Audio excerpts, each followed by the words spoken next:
Je me suis très vite intéressé à tout, à vrai dire, en ignorant les modes de production et l'économie particulière à chaque genre. L'économie du documentaire n'est pas la même que celle de la fiction. L'économie du cinéma expérimental n'est pas la même que celle du cinéma hollywoodien, c'est clair. Mais quand j'ai commencé, pour moi, tout était la même chose. Je considérais que être cinéaste, c'est posséder une caméra. Point. C'est-à-dire que tout propriétaire, tout utilisateur d'une caméra est un cinéaste. Après, les films qu'il fait, c'est autre chose. Mais être cinéaste, c'est se servir d'une caméra. Donc, dès que j'ai pu m'acheter une caméra, ce qui était un objectif assez prioritaire, j'ai considéré que j'étais un cinéaste et j'ai commencé à faire des films sans me poser la question ni de leur genre, ni de leur diffusion possible, mais simplement ce que j'avais envie de filmer. Donc mon premier long métrage de fiction est un long métrage très expérimental. C'est un film de montage qui s'appelle d'ailleurs Montage 4. Il y avait une vague histoire, la rencontre de deux personnages qui se rencontrent dans le métro, un garçon et une fille. Il y a une longue dérive, ils partent dans Sarcelles. Très influencé par Camus, j'étais à l'époque. Cette espèce de rien, une journée vide, avec des événements insignifiants dans des lieux sans intérêt. Une rencontre, bon, avec une très jolie jeune fille, mais bon. Jusqu'au moment où cette journée aboutit à un meurtre et à la mort d'un homme. J'avais tourné ça. Après, au moment de monter, l'histoire ne m'intéressait plus. Donc j'ai commencé à vouloir la casser. En la perturbant, en y introduisant, j'ai tourné d'autres scènes, des scènes imaginaires, des images mentales, des espèces de fantasmes, de cauchemars, pour casser l'histoire. Bon, je suis arrivé à un premier état de ce film cassé, mis à mal, mis en morceaux. Je me disais, c'est pas mal, bon, j'avais suffisamment cassé. Et puis, donc c'est dans une salle de montage que me prêtait Jean Rouch au Musée de l'Homme, vient le moment de ranger les chutes, qui étaient suspendues à la mode ancienne sur le chutier. Donc je colle toutes les chutes, je les mets bout à bout, dans le désordre, les petites chutes, quelques images, ou les longues chutes, ou les doubles. Ça me fait une grosse galette, et puis je regarde cette galette, je regarde ce film, je dis tiens, c'est beaucoup mieux que mon montage. C'est-à-dire que ça me plaisait beaucoup plus. Je me dis merde, j'ai raté ma destruction du film, ma déconstruction, puisque ce que j'obtiens par hasard en collant les chutes, c'est beaucoup plus intéressant. Donc je me remets au montage. Je recommence à casser le film, à le démonter, à le remonter, à le mettre en morceaux, à couper les plans de plus en plus petits. J'arrive à des plans, à des mitraillages de plans qui ne font que 2 photogrammes. Là, ça commence à me plaire. Donc ça commence de plus en plus à ressembler à un cinéma complètement expérimental et de moins en moins narratif. Néanmoins, quelque chose résiste. Finalement, je suis arrivé à 4 montages. Donc c'est le 4e qui a donné son nom au film, Montage 4, quand j'ai considéré que je n'arrivais plus à casser l'histoire, qu'elle résistait malgré tout. C'est-à-dire que cette histoire que j'avais quand même filmée, j'avais beau la détruire, elle persistait. J'avais beau multiplier les faux raccords, les injections de choses étrangères à l'histoire principale, ça résistait. Donc, voilà, ça a été ma première expérience du montage et du tournage en même temps. Donc, et de la tentative de déconstruire et de démolir un film, sans y arriver complètement. Donc je suis quand même arrivé à un film qui a eu une carrière, puisque Langlois a voulu le présenter à la Cinémathèque, en ouverture d'un hommage qu'il rendait aux Grecs. Le Grec, c'est cet organisme créé à la suite de mai 68, ça s'appelait le groupe de recherche et d'essais cinématographiques, qui essayait de défendre le cinéma expérimental, à l'époque principalement le cinéma militant, le cinéma politique. Le mien n'était pas du tout du cinéma militant. Et Langlois avait présenté le film à l'époque, donc je n'avais qu'une copie qui comportait des milliers de collures au scotch, puisque j'avais pas monté le négatif. Il est toujours pas monté d'ailleurs ce négatif, parce que ce sont des milliers de plans avec des petits bouts dans tous les sens. Donc on montre la copie pleine de collures que j'avais tenté de montrer, elle avait cassé 2 ou 3 fois. Et Langlois me dit bon, allez vas-y, présente ton film. Et je dis écoutez, j'ai pas grand-chose à dire. Attendez-vous surtout à ce qu'il casse au moins 4 ou 5 fois. Et Langlois conclut en disant oui, quand j'ai vu pour la première fois l'Aurore de Murnau, ça a cassé 4 fois. Voilà, c'est bon, c'était gagné. Et donc, en même temps, exactement à cette même époque, je fais la connaissance de Christian Boltanski et me vient l'idée de le filmer. Je trouve que le personnage était intéressant, étrange. Et il me dit, ok, mais on va faire un film spécial. Je vais te donner la clé de chez moi. Il habitait chez ses parents, un magnifique hôtel particulier rue de Grenelle, à Paris. Il habitait là avec ses parents et ses deux frères. Et il me dit, je te donne la clé de la maison et tu débarques quand tu veux, tu me filmes. Tu verras, la plupart du temps, je fous rien, je m'ennuie, je cherche des idées, ça n'a aucun intérêt, mais tu viens et tu filmes. Et ça sera ça notre film, et on va faire un film qui va durer toute notre vie. Bon, je lui dis ok, super, je prends la clé, et je débarque chez lui 2 ou 3 fois. Effectivement, il faisait rien, il somnolait, il faisait la sieste. Bon, c'était pas terrible. À un moment donné, je lui dis écoute, ça va être dur de continuer comme ça. Donc on a commencé à tricher. Je lui dis écoute, je vais t'appeler avant de venir, et puis tu essaies de trouver quelque chose à faire. Donc on a commencé à faire ça. Et un jour, je débarque, en effet, en ayant prévenu, et je le découvre en train de mettre des boulettes de terre, des bouts de coton dans des boîtes de biscuits, avec de la ferraille, des petits grillages. Et il m'explique que c'était des envois qu'il voulait faire par la poste à des gens du milieu de l'art, des collectionneurs, des critiques, des galeristes, bon. Et c'était l'époque de ces envois postaux. Donc je filme ça, c'est une sorte de documentaire ethnographique, beaucoup plus qu'un documentaire d'art. Je filme ça, la fabrication des boîtes, le moment où il les emballe très maladroitement, où il écrit les adresses, et jusqu'au moment où il les porte à la poste. Alors ça devient un film burlesque parce qu'il empile les piles de boîtes comme ça qui dépassent sa tête. Il manque de se casser la figure, les boîtes manquent de tomber par terre, et puis on arrive à la poste, et puis il les poste, voilà.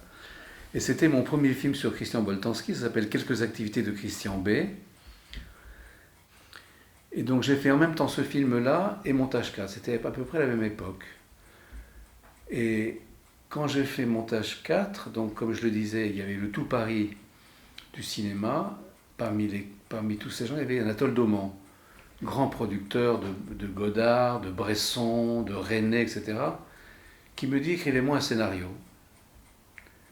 Votre film m'intéresse. Bon.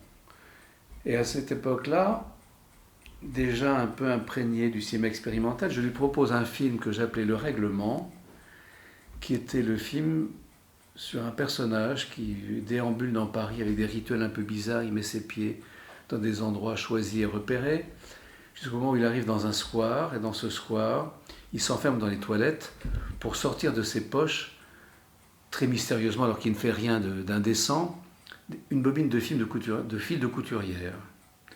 Voilà, qu'il sort de sa poche, c'est emballé dans un mouchoir. Bon. À partir de ce moment, il commence à dérouler ce film en reliant différents lieux de ce jardin, de ce square, à un banc.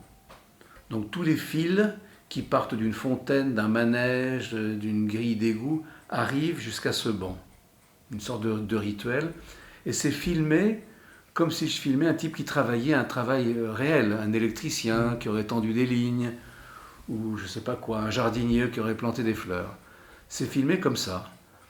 Et en fait, c'est des actions qui ne signifient rien, qui n'ont qu'une fonction symbolique, et qui sont à la fois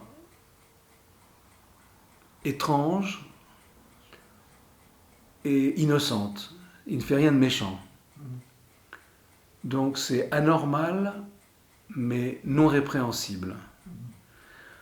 À la fin du film, il s'assoit sur le banc où tous les fils convergent, il regarde un panneau où est affiché le règlement du square et il se met à pleurer.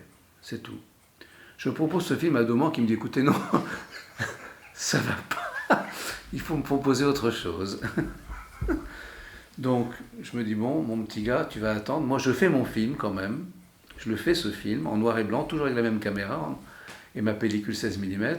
Après, avec la demande de Dauman, qui a eu un triste destin puisque ce film n'est jamais sorti, j'étais en procès avec Dauman qui voulait le manipuler, me faire changer de la fin, et même la faire refaire par Borovtchik, qui était un cinéaste avec qui il travaillait. Donc je me suis opposé, j'ai fait un procès, j'ai été aidé par un grand avocat du cinéma qui s'appelait Pierre Hébé. J'ai gagné le procès, et Daumont a été condamné soit à me payer 80 millions de francs de l'époque, soit à me rendre le film. C'est un procès qui a fait jurisprudence. Et j'ai préféré qu'il me rende le film. Il m'a rendu le film dont je n'ai rien fait, évidemment. Voilà, donc le film, il est toujours à mon nom, au registre public du cinéma et dans les réserves de LTC. C'était le premier film que je faisais avec Catherine Jourdan.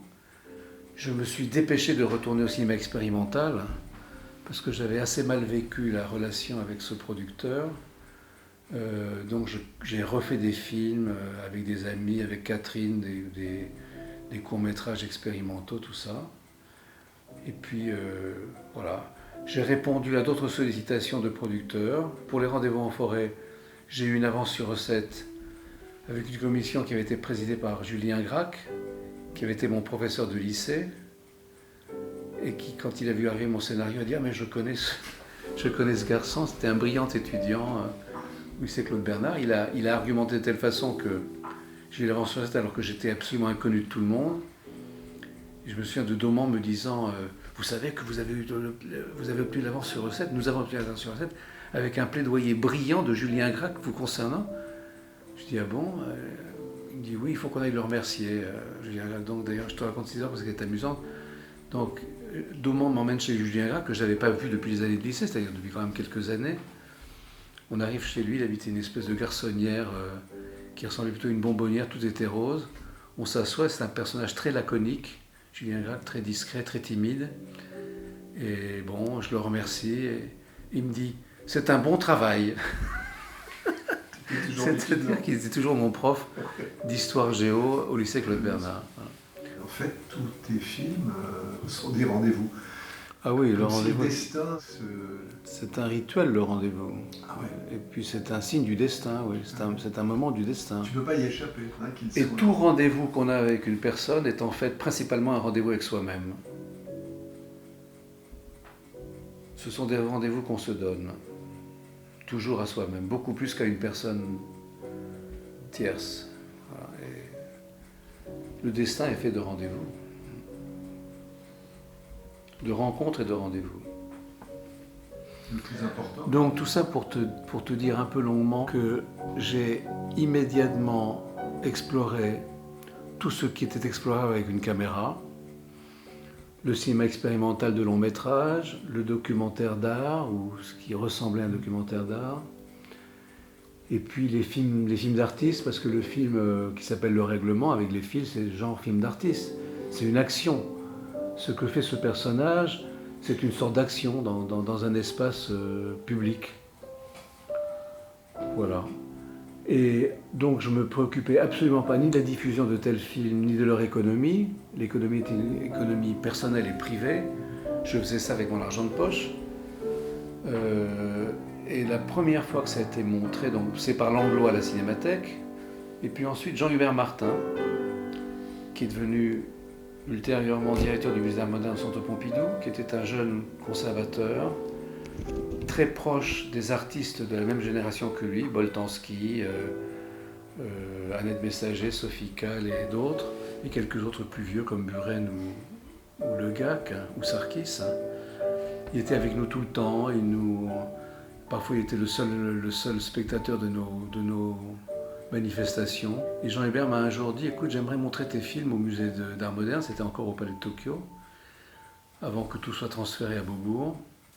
Et il a fait un événement qu'il a appelé « Film », simplement au pluriel, dont j'ai encore gardé les cartons d'invitation, où on a montré Le Règlement, le film sur Christian et deux ou trois autres films du même genre que je faisais à l'époque.